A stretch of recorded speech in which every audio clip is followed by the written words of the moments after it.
White cop stops. Black woman judge accuses her of stealing her own car. They say justice is blind, but what if the ones sworn to uphold it are too blind to see it standing right in front of them? Imagine this: a black woman dressed impeccably, driving her own luxury car after a long day in court. She's not a criminal. She is the judge. But that didn't stop a white police officer from accusing her of stealing her own car. What happened next didn't just make headlines, it forced an entire city to look in the mirror. Stay with us because this story will shake your faith in the system, and possibly restore it too. A black woman judge pulled over in her own car in her own city and accused of stealing it. Not because of her actions, but because of what she looked like. What happened next didn't just shake a courtroom. It shook the conscience of a community. If you think justice wears a robe, you need to hear what she did next. Dear viewer, what you are about to witness is not just a story. It is a powerful testament to the quiet power and pursuit of justice in places most people ignore. If this is your first time here, I warmly invite you to share where you are watching in the comments below. And if stories like this move you, challenge you, or make you think, consider subscribing and clicking the bell icon. We share voices that deserve to be heard every day. Thank you for being here.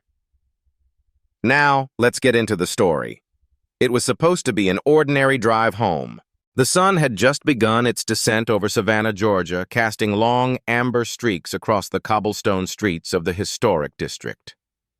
Camila Rhodes, a black woman in her late 50s, eased her obsidian Lexus to a stop at the corner of Whitaker and Gaston. The courthouse was behind her, a long day of arraignments and rulings done. Her robe still rested neatly on the passenger seat beside her briefcase. The car idled for a moment long enough to draw attention. 2 blocks away, Officer Brian Cutter sat in his cruiser watching. He sipped lukewarm coffee from a plastic lid, tired eyes darting between the vehicle in front of him and the radio static humming in his ear. The Lexus, black, sleek, no visible plates on the rear. It rolled forward from the stop sign a touch too slow. Cutter blinked. Instinct. He told himself the kind you don't ignore. He flipped his lights and pulled from the curb, the cruiser humming with authority. Dispatch Unit 7. I'm initiating a stop. Black Lexus, Seddon. Possible match to recent auto theft report. Occupied once. Camila saw the lights in her rearview mirror inside. Not with guilt, not with panic, but with a kind of fatigue only certain people carry. She knew how this worked, knew the script too well. She pulled to the side, hands visible on the wheel, before Cutter had even exited his car. Evening air clung heavy as he approached her window. The moment he saw her, something shifted. It was quick, a tightening of his brow, the narrowing of suspicion into something personal. Evening, ma'am, he said, one hand resting on his belt. Do you know why I pulled you over? Camila's voice was calm, unshaken. No, officer. I don't believe I committed a violation. Cutter scanned the interior. Judicial robe leather briefcase, a face that didn't flinch. Still, something in him refused to let go. License and registration, please. She handed both over. I'm Judge Camila Rhodes, 5th Circuit, heading home from the courthouse. Cutter didn't react. He didn't nod, didn't acknowledge the title, just flipped the documents open like they were counterfeit. This car, he said, matches the description of a vehicle reported stolen earlier today. Camila tilted her head slightly. It's registered to me. You can verify that. I will, he replied, already walking back toward his cruiser. The crowd hadn't formed yet. The street was quiet, still intimate enough to mistake the unfolding tension for something routine. Inside his car, Cutter radioed in the license plate and VIN. Dispatch responded in under a minute. Vehicle registered to Camila Rhodes. No reports on file. All clear. Still, car didn't return her documents. He approached the car again, slower this time, voice more clipped. Ma'am, I'm going to need you to step out of the vehicle. Camila blinked once. Is that a lawful order?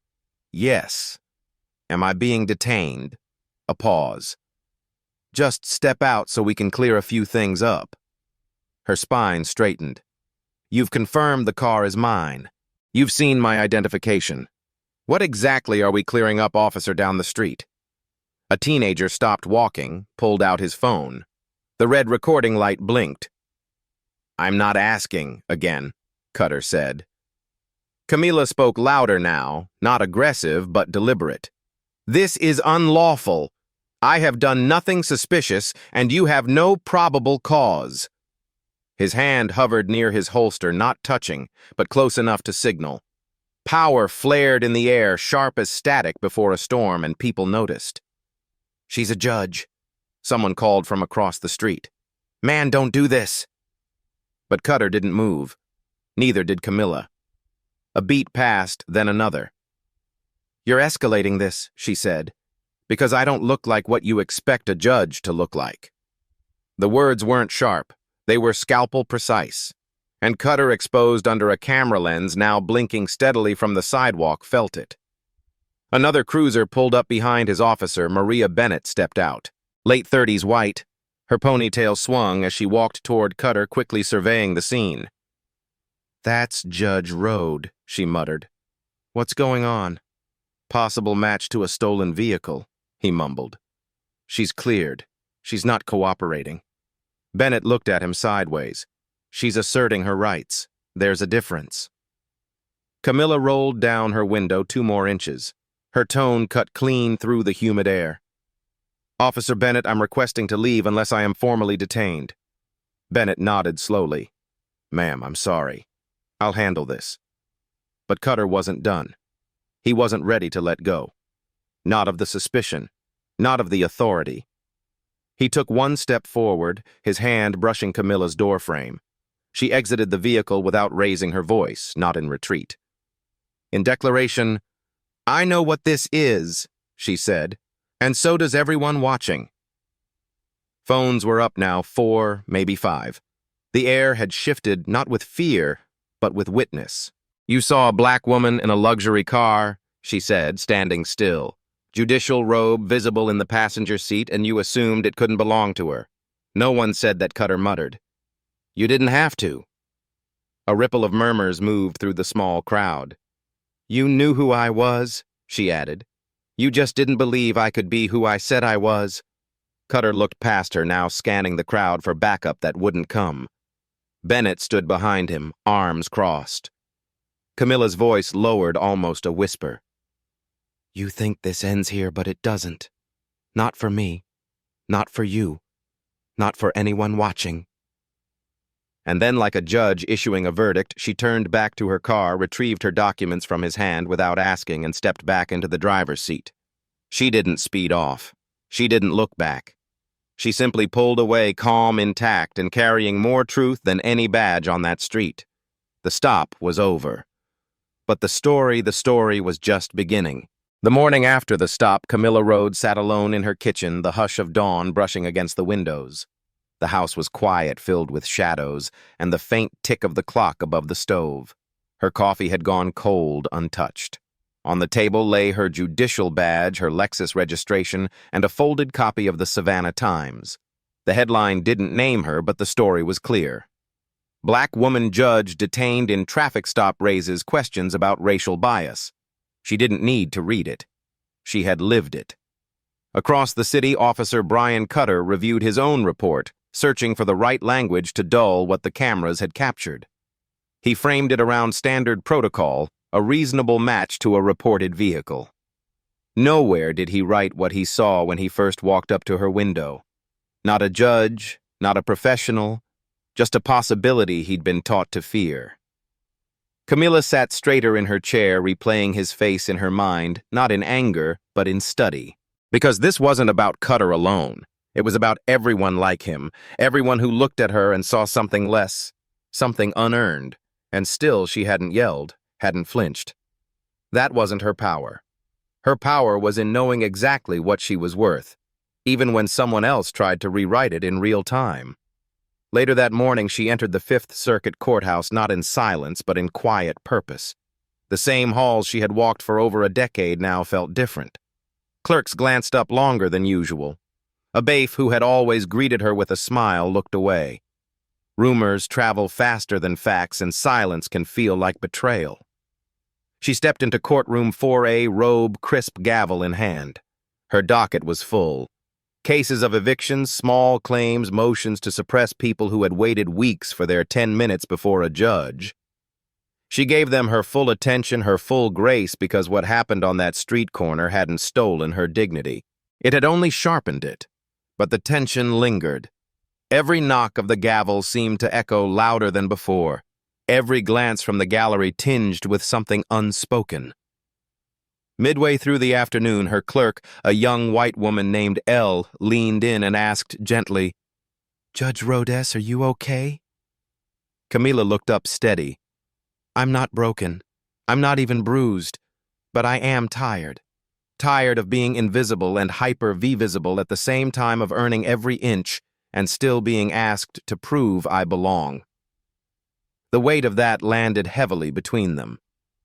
Elise nodded, a hint of tears brimming. By day's end, Camila remained behind in the courtroom. The chairs were empty, the room silent. She stood in front of the bench she'd occupied for years and looked out at the rows. It wasn't the bench that gave her authority. It was the clarity that came with sitting on it after being mistaken once again for someone she was not, or rather someone they refused to see. "You didn't see me," she whispered into the emptiness. "Not the way I deserve." She walked back to her chambers and began to write. Not a formal complaint, not a speech, but a letter to her city, to anyone who had ever looked past someone who should have been seen in it. She didn't recount the entire event. She didn't need to. She wrote about presence, about assumptions, about how justice must start, not with rules, but with recognition.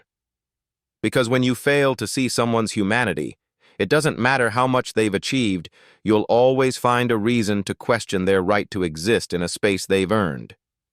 Camila didn't want vengeance. She didn't need apologies. She needed the world to sit with the discomfort of its own blindness. As the sun dipped again behind the skyline, she folded the letter, sealed it, and placed it on her desk. Tomorrow she would bring it to the editorial board herself. She wouldn't wait for someone else to speak her truth. And when she stood at her window that night, the same window she'd stood at hundreds of times before Savannah looked different. Not smaller, not cruer, just clearer. She didn't need them to understand her strength. She needed them to reckon with why they never expected her to have any at all. 3 days after the stop, Judge Camila Rhodes stood behind a podium in a modest town hall on the east side of Savannah. Not as a speaker invited for prestige, but as a citizen compelled to break the silence. The room was crowded. Folding chairs scraped the floor. The air smelled faintly of dust and sweat. No cameras, no officials, just people young and old, black and brown, weary and wide-eyed. Many of them didn't recognize her by face, only by name. But they knew the story. They had read it, shared it. Some had lived echoes of it themselves. Camila adjusted the microphone, though she didn't need it. Her voice carried differently now, not louder, just fuller, like someone who had finally stopped asking to be heard. "I'm not here," she said, "to talk about a traffic stop. I'm here to talk about what it revealed." A hush fell. When you spend your life inside the system, interpreting it, upholding it, you learn its language. You learn how it works, where it bends, how it protects. But there are moments, she paused, when you realize the cracks weren't accidental. They were designed. She spoke for 10 minutes. Not about herself, but about every mother detained for asking too many questions, every teenager followed too closely through a department store, every professional who wore their credentials like armor because they knew their skin would speak first. Then she sat down, not because she was finished, but because the room needed space to speak back. A woman in a Walmart uniform raised her hand. "What do we do?" she asked when the people who hold the rules refused to follow them. A man with a gray beard followed. "How do you teach your son to trust the law when it don't trust him?" Camila didn't have perfect answers, but she listened. And in that listening, something opened. In the days that followed, what began as a small gathering grew. Community centers across Savannah began hosting justice forums, open-door nights where residents could come and speak not to power, but around it. Camilla attended every one she could.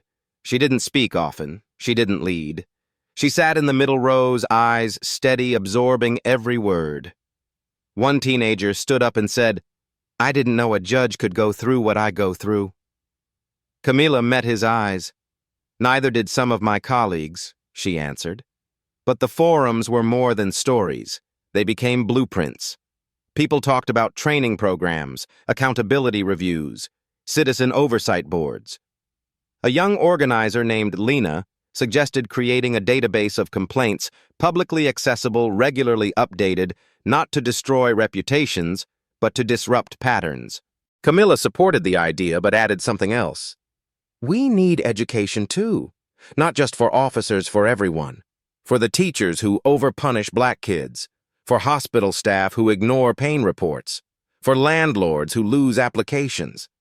Systemic racism didn't live only in churros or traffic stops.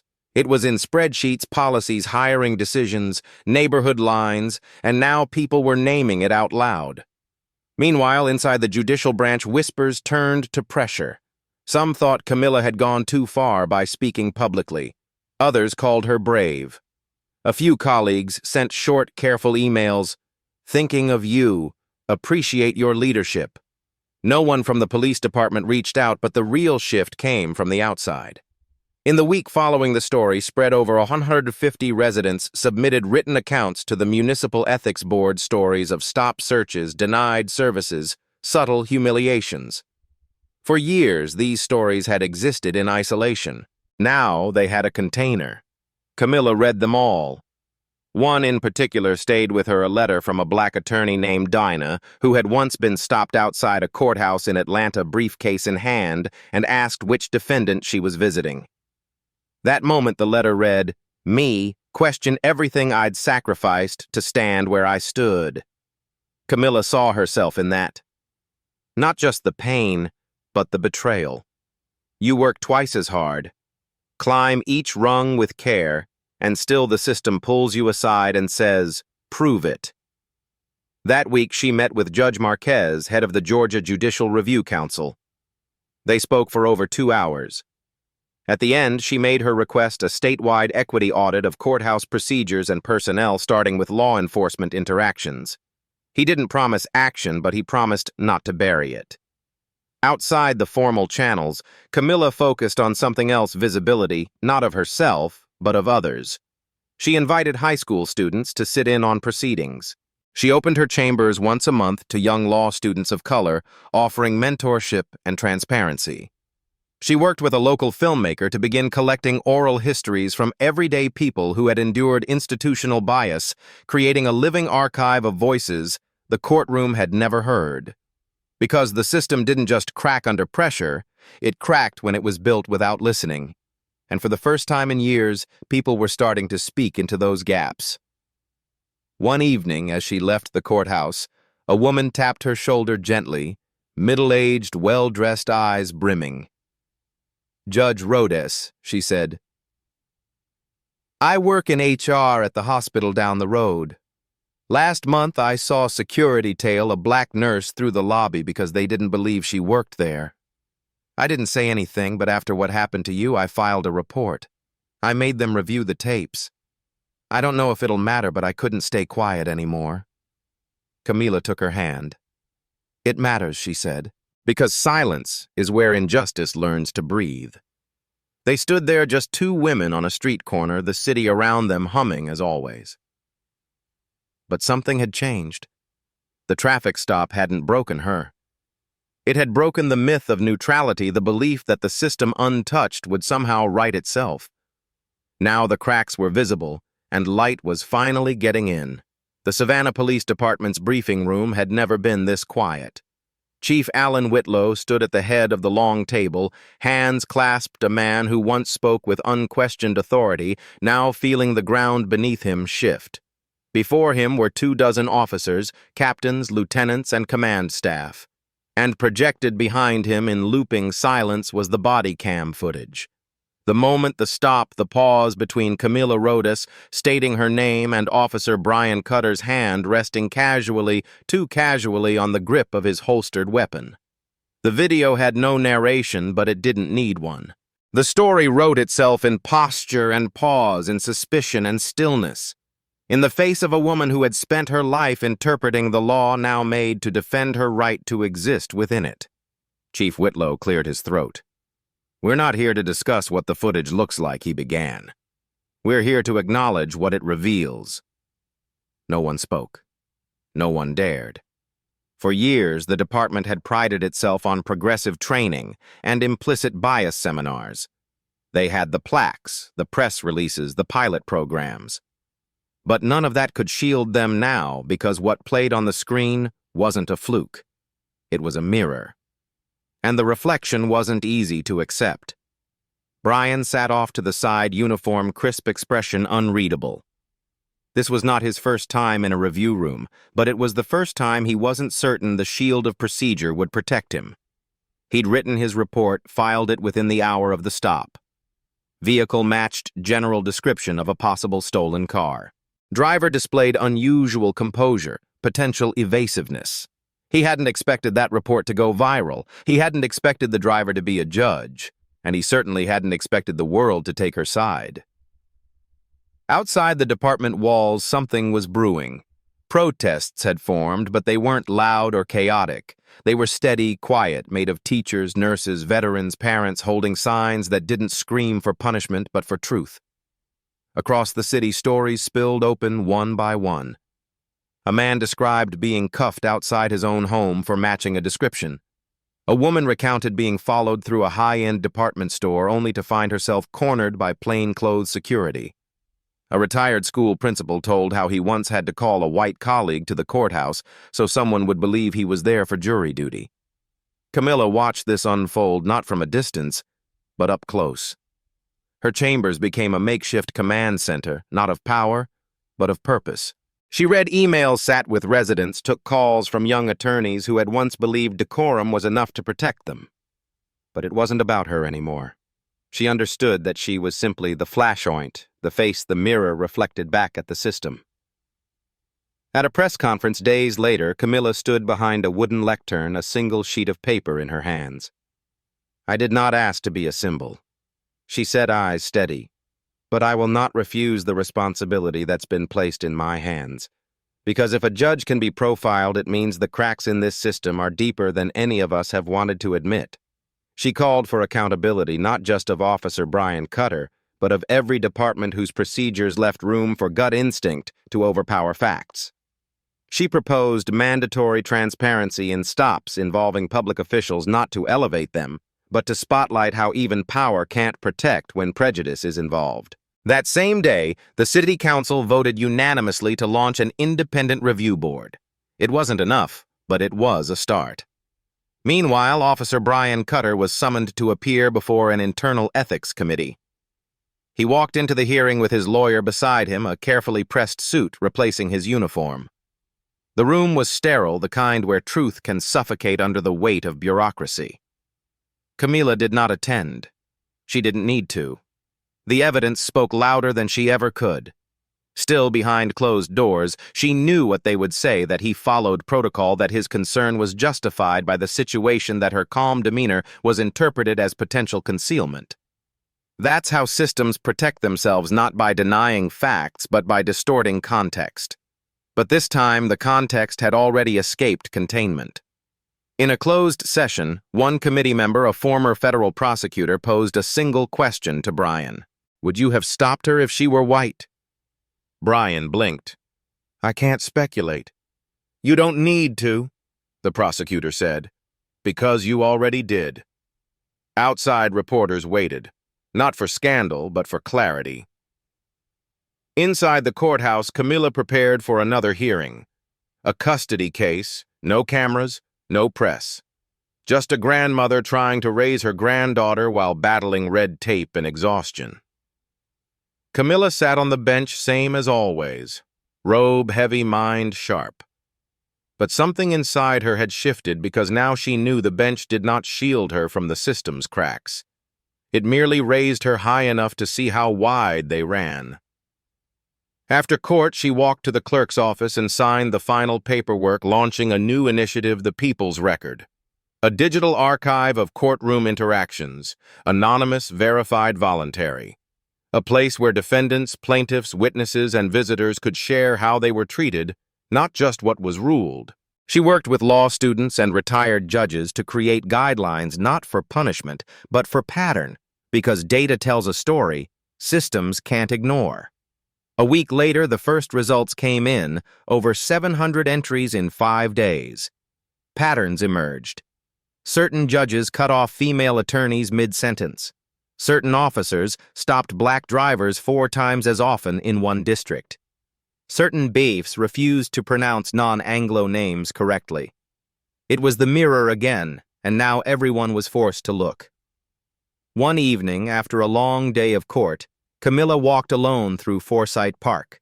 The moss-draped trees swayed gently above. A teenage boy skateboarded past, did a double-take, and skidded to a halt. "You're the judge from the video," he said.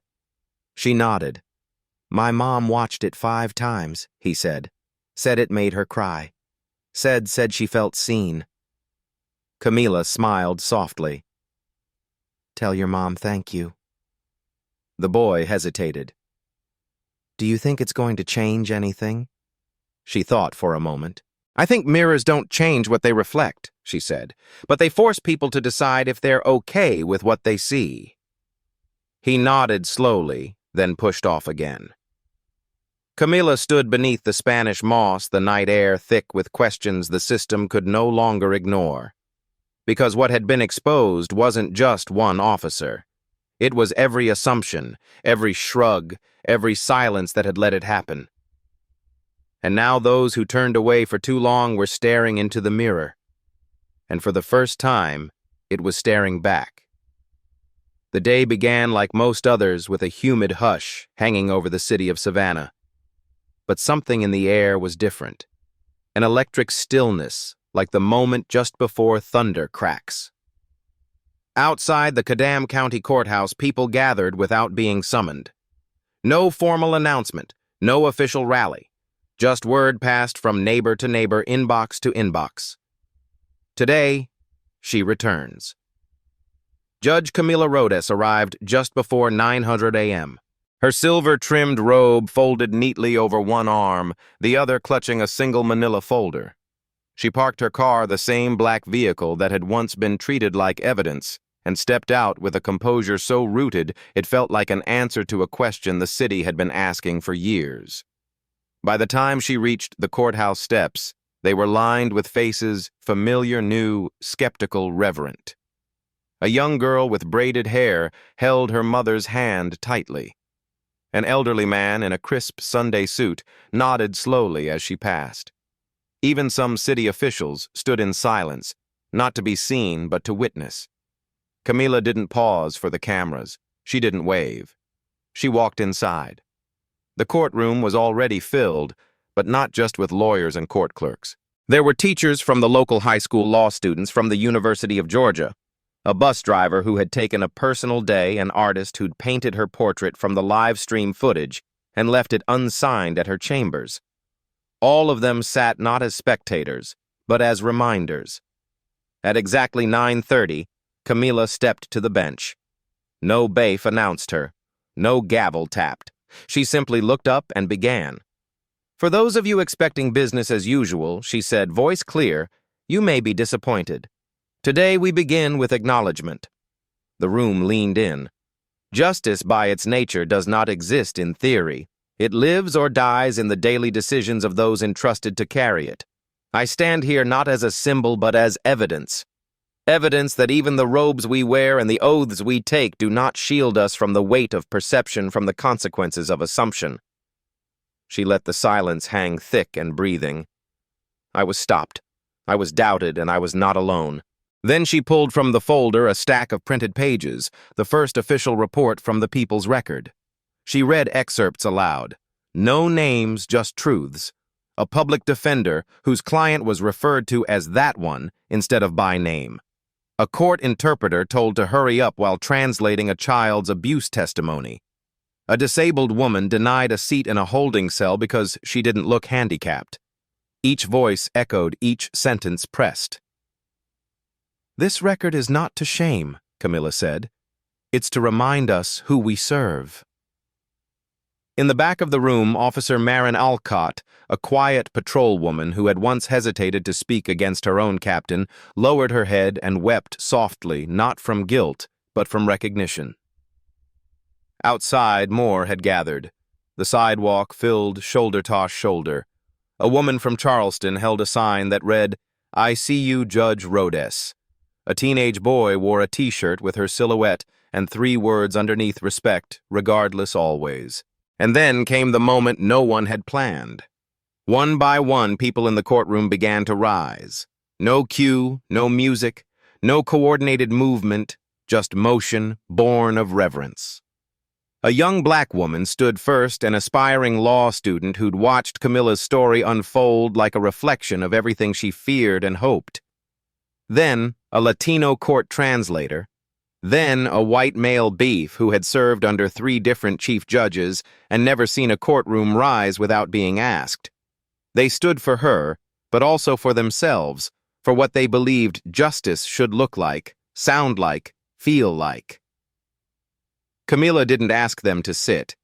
Instead, she closed her folder and looked across the sea of faces. "If this is what accountability looks like," she said, "then let it be the foundation, not the finish." She stepped down from the bench, not above them, but among them. And for the first time in a long while, Savannah looked up not at a scandal or a soundbite or a stereotype, but at a woman who had walked through fire and returned, not burnt, but burning. Because this wasn't the end of her story. It was the day the city remembered how to listen and how to stand. Judge Camilla Rhodes's journey began with a single assumption. A white officer who saw a black woman behind the wheel of a luxury car and decided she didn't belong. That moment, rooted in racial bias disguised as suspicion, could have ended in silence like so many others before it. But Camilla chose a different path. She didn't shrink. She didn't explode. She stood. And in doing so, she turned a personal injustice into a citywide reckoning. What happened on that quiet street in Savannah wasn't just about one stop, one car, or one officer. It was about how systems fail when they are built on fear instead of fairness. It was about how authority unchecked can become blind and how even those who wear the robe symbols of justice and balance are still vulnerable to the very prejudices they fight daily in courtrooms. Camilla's strength was not in her title. It was in her choice to confront the harm without becoming hardened by it. She didn't ask for pity. She demanded change. She met resistance not with rage, but with reason. She built bridges instead of walls, starting conversations, inviting community voices, and crafting reforms that would outlast her moment in the spotlight. She reminded Savannah and the nation that dignity doesn't ask for permission, and justice doesn't wait to be recognized. The courtroom where she was once almost erased became the place where the truth stood tallest. Not because one woman shouted louder, but because she refused to be silenced. The lesson here is clear. Power without perspective is dangerous. And silence, especially in the face of bias, is not neutrality, it's complicity. If we want justice to mean something real, it must be more than procedure. It must be presence, participation, empathy, and courage. In our daily lives, this means more than sharing outrage online. It means noticing the quiet wrongs around us and calling them out. It means looking beyond uniforms and robes and seeing the humanity in each other. It means teaching our children that respect isn't about rank. It's about right. That every person, regardless of appearance, is worthy of fair treatment and the benefit of belief. Camilla Rhodes's story didn't end in that courtroom. It continues in every conversation. She sparked every policy she inspired and every young person who now sees the legal system as something they can shape, not something to fear. If this story moved you, made you reflect, or gave voice to something you felt, but never said, Don't let it stop here. Subscribe to this channel. Help us continue telling stories that challenge, inspire, and shift the culture toward justice with humanity at its heart. Your support fuels the next voice that needs to be heard, and together we'll make sure the silence never wins. What happened to Judge Camila Rhodes wasn't just about a single traffic stop. It was about every unseen barrier, every quiet assumption, and every moment someone in power chose not to believe what was right in front of them. But she didn't let that moment define her. She defined it. Now we turn to you. Do you believe officers should be held to a higher standard when stopping public officials? Should body cam footage always be made public in cases of misconduct? And more importantly, would this have ended the same if she were a white man in a suit? If this story stirred something in you, please leave a comment and subscribe to Soulful Stories 4. Because stories like this deserve more than silence, they deserve to be heard.